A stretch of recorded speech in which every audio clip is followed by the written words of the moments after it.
Hacking करण्यासाठी ज्या techniques लागतात,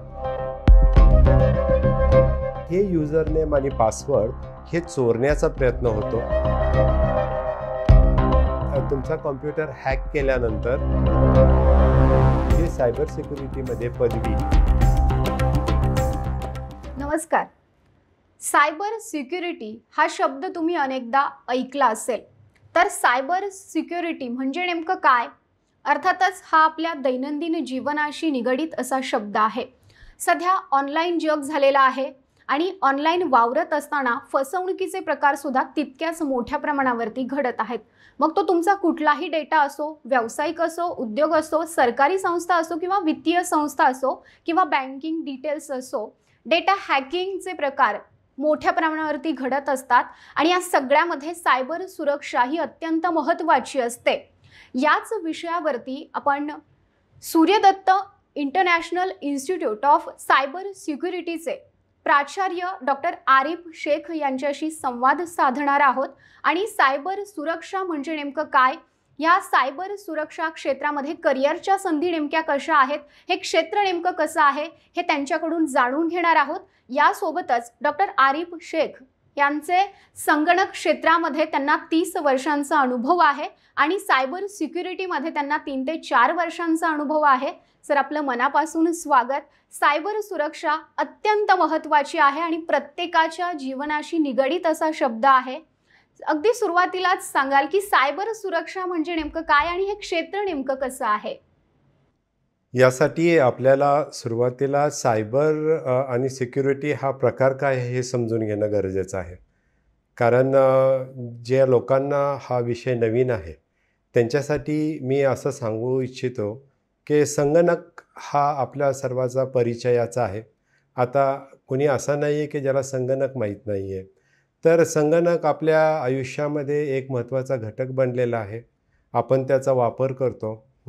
परंतु संगणक जेव्हा इंटरनेटशी कनेक्ट होतो आणि इंटरनेटच्या जालामध्ये ज्यावेळेस आपण त्याचा उपयोग करायला लागतो, तर संगणक, इंटरनेट आणि त्याच्याबरोबर असलेल्या जोडीच्या ज्या कम्प्युटर, लॅपटॉप ह्या सगळ्या गोष्टी असतात त्याला सायबर फील्ड म्हणतात. आणि आपण बघितलेलं आहे की आजकाल जसं तुम्ही सांगितलं की आजकाल आपले सर्वच व्यवहार जवळजवळ ऑनलाईन व्हायला लागलेले आहेत. म्हणजे असं सांगायचं की आपण भाजी घ्यायला गेलो किंवा वडापाव जरी घ्यायला गेलो, आपण ऑनलाईन पेमेंट करतो, तर आपण तिथं स्कॅनर असतो आणि त्या स्कॅनवर म्हणजे आता सांगावं लागत नाही, लोक गुगल पे वापरतात, पे फोन वापरतात आणि हे पेमेंट्स करतात.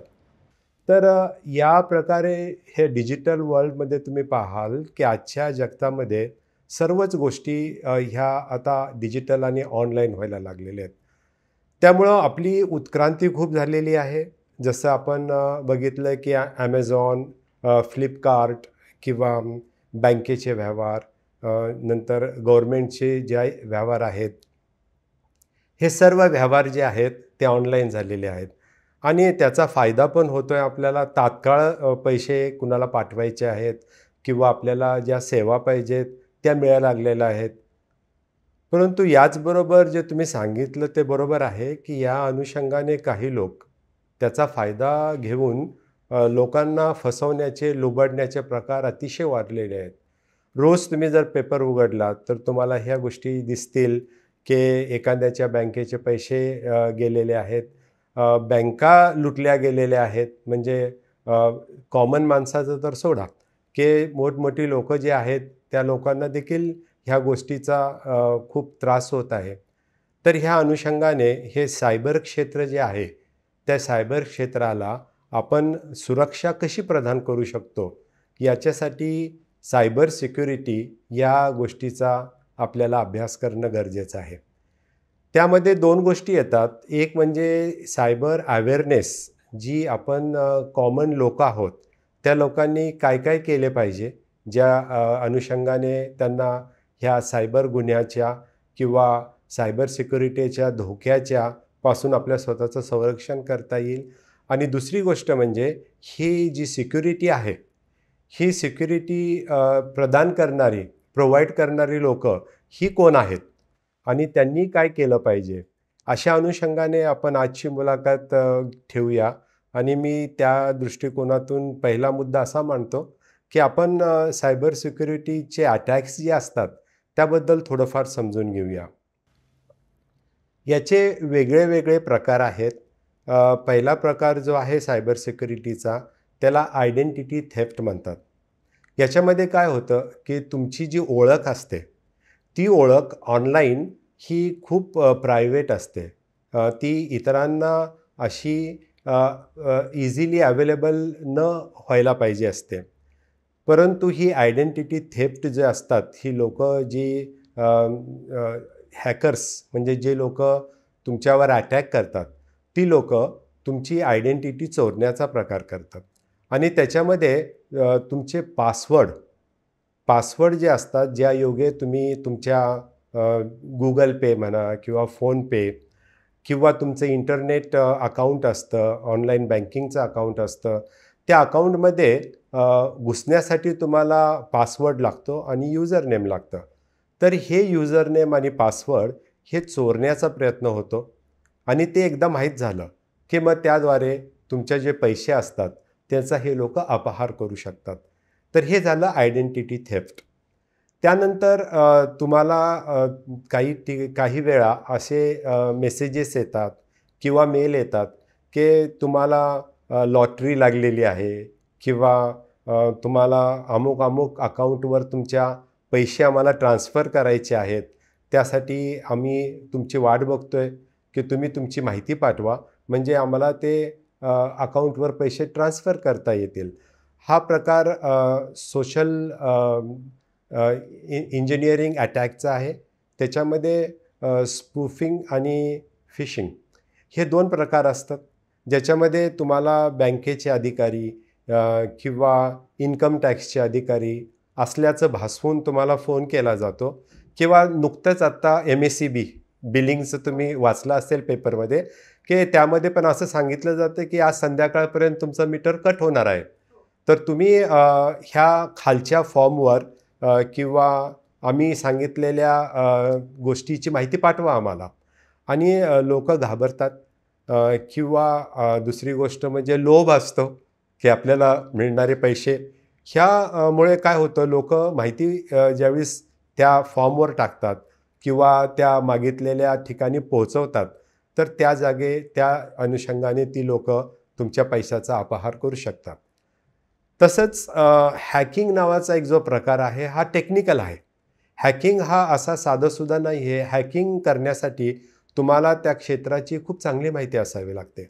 जसं आता तुम्ही बघाल की काही ठिकाणी असे कॉल सेंटर चालवले जातात जिथे 500 600 लोक काम करत असतात आणि त्यांचं कामच हे असतं की हॅकिंग करणं. ते तुम्हाला फोन करत असतात, तुमच्याकडनं माहिती मागवत असतात किंवा तुमच्या कॉम्प्युटरमध्ये शिरण्याचा प्रयत्न करत असतात.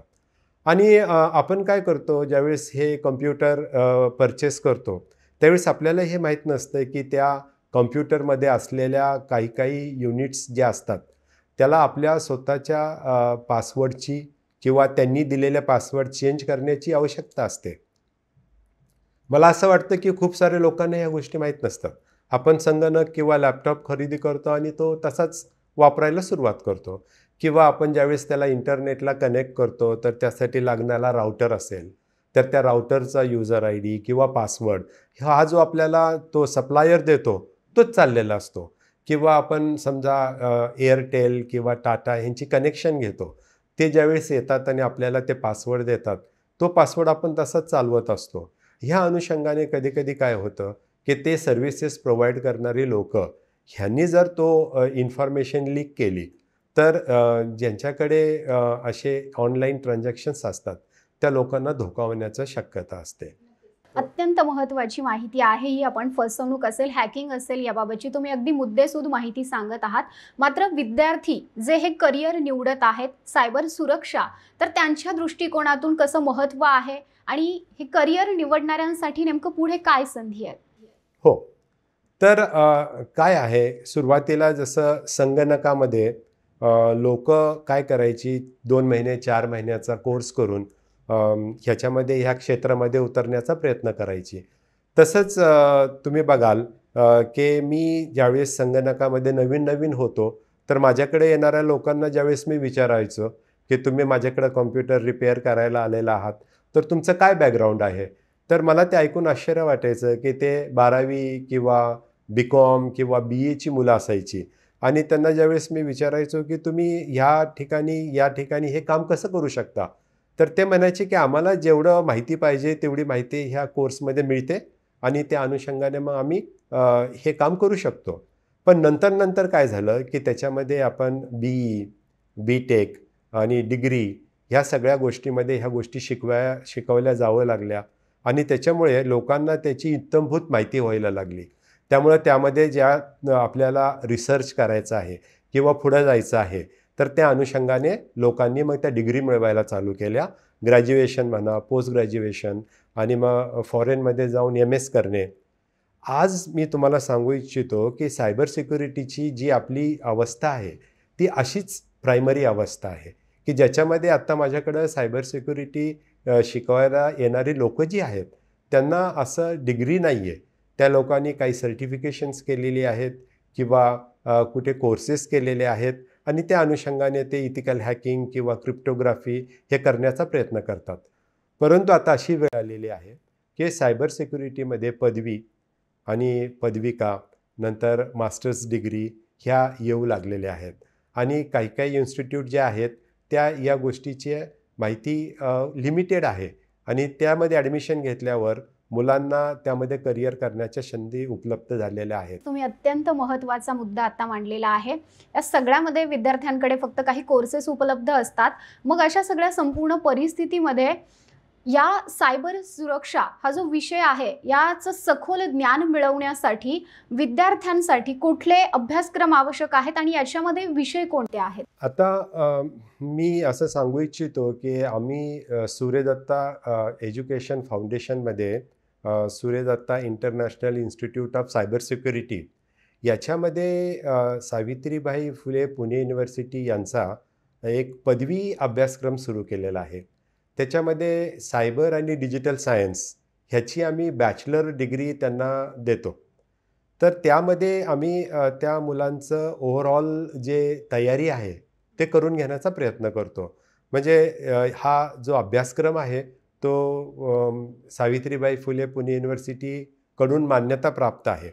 त्यामध्ये ते लोकं तुम्हाला फंडामेंटल ऑफ सायबर सिक्युरिटी किंवा कॉम्प्युटरचे बेसिक्स, कॉम्प्युटरचे हार्डवेअर आणि त्यानंतर नेटवर्किंगच्या विविध एक्सपर्टाईज आणि त्यानंतर मग सायबर सिक्युरिटीचे जे क्षेत्र आहेत मेन त्याला हात घालतो. म्हणजे हॅकिंग हा प्रकार मी तुम्हाला सांगितला. हॅकिंग म्हणजे एखाद्याच्या कॉम्प्युटरमध्ये घुसून इन्फॉर्मेशन चोरणे. हॅकिंग हा महत्त्वाचा विषय हो, आहे. पण त्याला आम्ही इथिकल हॅकिंग हा विषय शिकवतो. म्हणजे अर्थात तो तसाच आहे, कॉम्प्युटरमध्ये कसं घुसायचं, पण त्याला नीतिमत्ता ही वापरून तुमच्या कॉम्प्युटरमध्ये कसं घुसायचं ह्याचं ट्रेनिंग दिलं जातं. आणि मग तुमचा कॉम्प्युटर हॅक केल्यानंतर त्यांना हे शिकवलं जातं की हे हॅकिंगचे मार्ग कसे बंद करू शकतो. मग त्यासाठी आम्ही आमच्याकडे क्रिप्टोग्राफी नावाचा एक जो सब्जेक्ट आहे त्याच्यामध्ये इन्क्रिप्शन आणि डिक्रिप्शन हे 2 प्रकार असतात. म्हणजे तुमची इन्फॉर्मेशन आता तुम्ही व्हॉट्सअप वापरत हो. असाल तर तुम्हाला माहिती आहे त्यामध्ये मेसेज आलेला असतो की your messages are encrypted. Yes. म्हणजे तुम्ही जी इन्फॉर्मेशन पाठवता ती जर कुणी रस्त्यामध्ये हॅक केली तर ती इन्फॉर्मेशन इझिली कुणाला कळत नाही. कारण ते जसं लहानपणी आपण बोललेलं आपल्या मित्राला कळू नये म्हणून काहीतरी वेगळे प्रकारची लँग्वेज वापरायचो. त्याच्यामध्ये च वगैरे असं ॲड करून जसं आपण आपले शब्द चेंज करण्याचा प्रयत्न करायचो. तसाच हा जो प्रकार आहे त्याला इन्क्रिप्शन म्हणतात. तर त्यामध्ये काय असतं, हे डिजिटल कोडिंग जे असतं त्याच्यामध्ये ॲडिशनल इन्फॉर्मेशन टाकून त्याला ज्यावेळेस कोणी हॅक करतं तर त्याच्यात ती लक्षात येत नाही आणि ज्या ठिकाणी ती पोचते त्या ठिकाणी त्याला डिक्रिप्शन म्हणून वापरतात. तर हे इन्क्रिप्शन आणि डिक्रिप्शन हे कसं करायचं ह्यासाठी ज्या टेक्निक्स लागतात किंवा यासाठी जे अल्गोरिथम्स लागतात ते आम्ही त्या कोर्समध्ये शिकवतो. त्यासाठी प्रोग्रॅमिंग लँग्वेजेसची आवश्यकता असते आणि आत्ता सध्या पॉप्युलर असलेल्या लँग्वेजेस जसं सी लँग्वेज आहे किंवा तुमचे डेटाबेस आहे हो. किंवा तुमची पायथन लँग्वेज आहे. तर ह्या लँग्वेजेस आम्ही त्यांना शिकवत असतो. त्याच्याशिवाय तुम्ही ऐकलं असेल की SQL इंजेक्शन म्हणजे डेटाबेसमध्ये काय असतं की एखाद्याची इन्फॉर्मेशन तुम्हाला सर्च करायची असेल की एका व्यक्तीचा पासवर्ड काय आहे किंवा त्याचा युजर ID काय आहे, तर ते तुम्हाला SQLमध्ये फाइंड आउट करता येतं. परंतु हॅकर्स काय करतात, SQL इंजेक्शन वापरून एका माणसाच्या इन्फॉर्मेशनची ऐवजी सगळंच ते हॅक करतात आणि सगळ्यांच्याच इन्फॉर्मेशन त्यांना अवेलेबल होतात. तर मग हे कसं करायचं? फायरवॉल नावाचा जो प्रकार असतो, जो तुमच्या संगणकाला एक सुरक्षा प्रदान करतो, की तुमच्या ज्या नेटवर्क आहे, त्याच्यामध्ये कुणीही असं बाहेरचा माणूस इझिली घुसू शकत नाही. तर ते फायरवॉल कसं सेट करायचं? सगळ्यात महत्त्वाची गोष्ट म्हणजे नॉर्मली व्हायरस तुम्ही ऐकलं असेल, की ज्यामुळं कॉम्प्युटरचं खूप नुकसान होतं, की ॲडवेअर, मालवेअर मालवेअर. आणि तुमचे जे ट्रोजन व्हायरस ऐकलं असेल. तर ह्यासाठी अँटीव्हायरस प्रोग्राम्स आपण कॉम्प्युटरमध्ये हो. सेट करतो आणि त्यानंतर असं लक्षात येतं की ते अँटीव्हायरस जे प्रोग्राम असतात तेच कॉम्प्युटरला व्हायरसेस प्रदान करू शकतात.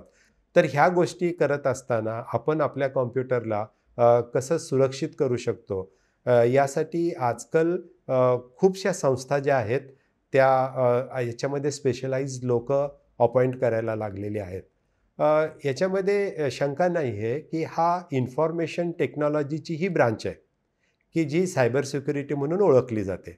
तर इन्फॉर्मेशन टेक्नॉलॉजीमध्ये 1 किंवा 2 कोर्स जे आहेत, ते या सायबर सिक्युरिटीचे शिकवले जातात. परंतु आत्ता सायबर सिक्युरिटीमध्ये त्या माणसाला सायबर सिक्युरिटीच्या स्पेशलाइज्ड कोर्सेस शिकवून त्यांना त्या क्षेत्रामध्ये स्पेशलाइज केल्यामुळे ते खूप चांगल्या रीतीनं काम करू शकतात.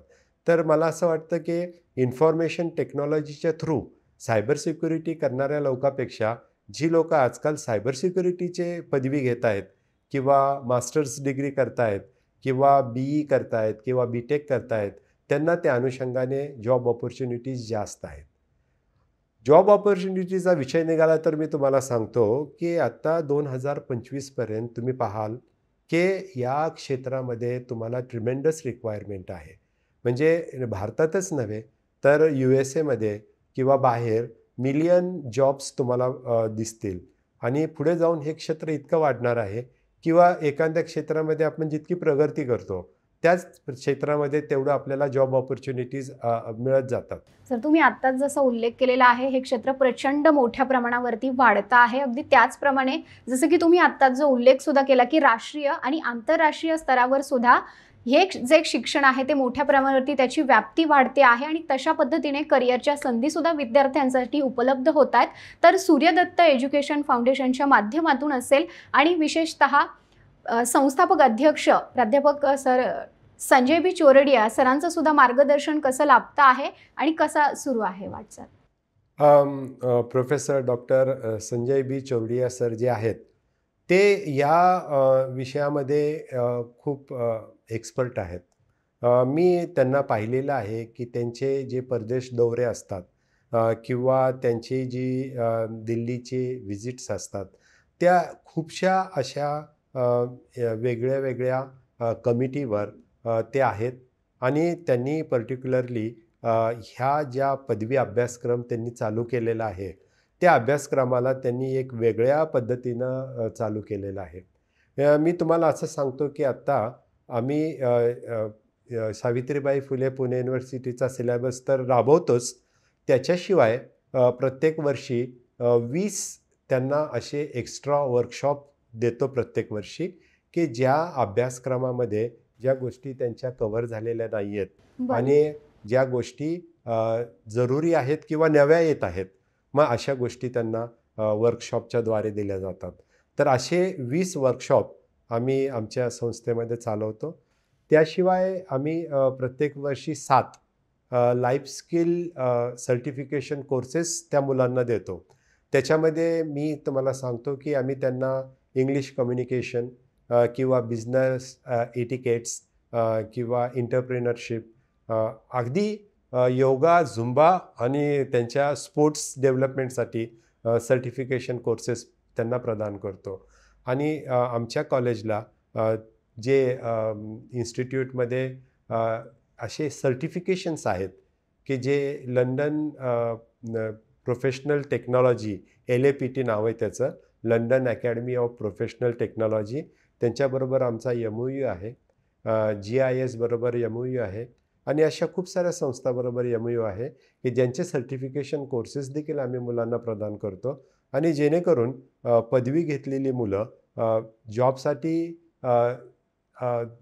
मार्केटमध्ये व्यवस्थित काम करू शकतील यासाठी प्रोफेसर डॉक्टर संजय बी चोरडिया यांचे वैयक्तिक प्रयत्न असतो आणि त्यांनी हे चांगलं एज्युकेशन क्षेत्र प्रोव्हाइड केलेलं आहे.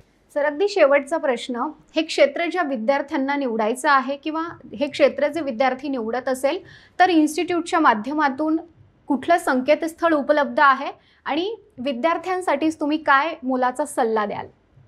आमच्याकडे ज्यावेळेस विद्यार्थी ॲडमिशनला येतात तर त्यासाठी त्यांना 12वी पास सायन्सचे विद्यार्थ्यांना ॲडमिशन मिळतं. त्यांना मॅथमॅटिक्स हा सब्जेक्ट असावा लागतो किंवा MSc BC झालेले विद्यार्थी देखील येऊ शकतात.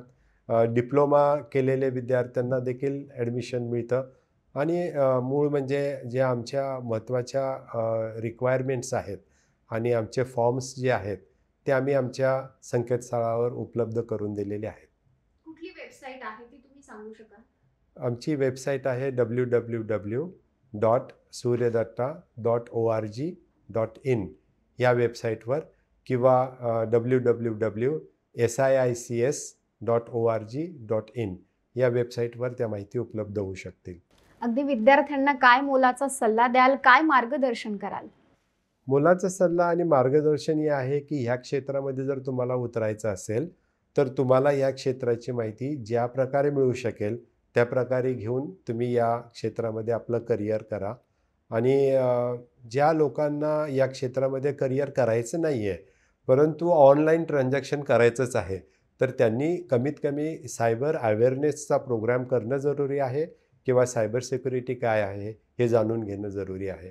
तर मग आपल्या येत्या मुलाखतीमध्ये आपण कॉमन मुलांसाठी किंवा कॉमन माणसासाठी सायबर सिक्युरिटी अवेअरनेस काय असतो ह्याबद्दल आपण नक्कीच पुढे बोलूया. सर, धन्यवाद आपण दिलेल्या संपूर्ण माहितीबद्दल.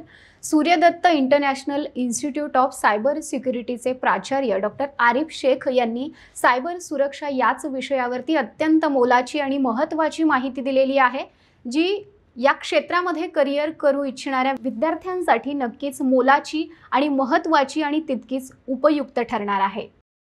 नमस्कार. नमस्कार.